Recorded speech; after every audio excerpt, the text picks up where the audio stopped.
Plus ടുവിൻ്റെ board exam കഴിഞ്ഞിട്ടുള്ള ആ വലിയ വെക്കേഷനിലാണ് ഞാൻ ആദ്യമായിട്ട് ഈ സ്ഥലത്തേക്ക് വരുന്നത്, മൂകാംബിക അമ്പലത്തിലേക്ക്. പിന്നെ ഇത്രയും കാലം എടുത്തിട്ട് ഒന്നുകൂടെ ഒന്ന് വരാൻ. ഞങ്ങൾ പുലർച്ചെ എത്തിയതും അമ്പല ദർശനത്തിനാണ് വന്നത്. അപ്പോൾ അമ്പലത്തിൽ നിന്ന് ഇറങ്ങി കഴിഞ്ഞപ്പോഴേക്കും ഇങ്ങനെ പ്രദക്ഷിണമായിട്ട് ദേവീനെ കൊണ്ടുപോകുന്നത് കാണാൻ പറ്റി. പിന്നെ നമ്മൾ കുറച്ച് വഴിപാടുകളൊക്കെ ഉണ്ടായിരുന്നു. അതൊക്കെ കഴിഞ്ഞിട്ട് നമ്മുടെ സരസ്വതി മണ്ഡപത്തിൽ പോയിരുന്നു. നമ്മൾ വിദ്യാരംഭ സമയത്ത് വരുമ്പോൾ ഇവിടെ നല്ല തിരക്കായിരിക്കുമല്ലോ, കുട്ടികളൊക്കെ എഴുത്തിനിരുത്താനുണ്ടാവും. ഇത് പിന്നെ ഓഫ് സീസൺ ആയതുകൊണ്ട് അങ്ങനെ ക്രൗഡ് കുറവായിരുന്നു. പക്ഷേ ഇതാണ് പ്രശ്നം, നല്ല മഴയായിരിക്കും കേട്ടോ. എനിക്ക് തോന്നുന്നു കേരളത്തിനേക്കാൾ മഴയുണ്ട് കർണാടകത്തിൽ നിന്ന്. ഉച്ചയ്ക്ക് കുറച്ച് ക്യൂ നിന്നിട്ടാണെങ്കിലും നമുക്ക് അന്നപ്രസാദം കഴിക്കാൻ പറ്റി അമ്പലത്തിൽ നിന്ന്. ഉച്ച കഴിഞ്ഞ് കുടജാത്രയിൽ പോകാനായിരുന്നു ഞങ്ങളുടെ പ്ലാൻ. പക്ഷെ മഴ കാരണം നടന്നില്ല.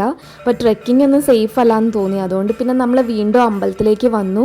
അങ്ങനെ നന്നായിട്ട് ദർശനം കിട്ടി, 2 പ്രാവശ്യം തൊഴാനൊക്കെ പറ്റി. പിന്നെ നമ്മൾ അവിടെ നിന്നപ്പം ഇങ്ങനെ കണ്ടോ, ഡാൻസിൻ്റെ കോസ്റ്റ്യൂംസിൽ കുട്ടികളെയൊക്കെ കണ്ടു. അപ്പോൾ പരിപാടി ഉണ്ടെന്ന് മനസ്സിലായി. നമ്മൾ ഗുരുവായൂർ പോകുമ്പോൾ മേൽപ്പത്തൂർ ഓഡിറ്റോറിയത്തിൽ എപ്പോഴും പരിപാടികൾ കാണാറില്ല, അതുപോലെ തന്നെ ഇവിടെ വൈകുന്നേരങ്ങളിൽ കൾച്ചറൽ പ്രോഗ്രാംസ് ഉണ്ട്. അപ്പോൾ ഞങ്ങളിങ്ങനെ അവിടെ ഇരുന്ന് കണ്ടു.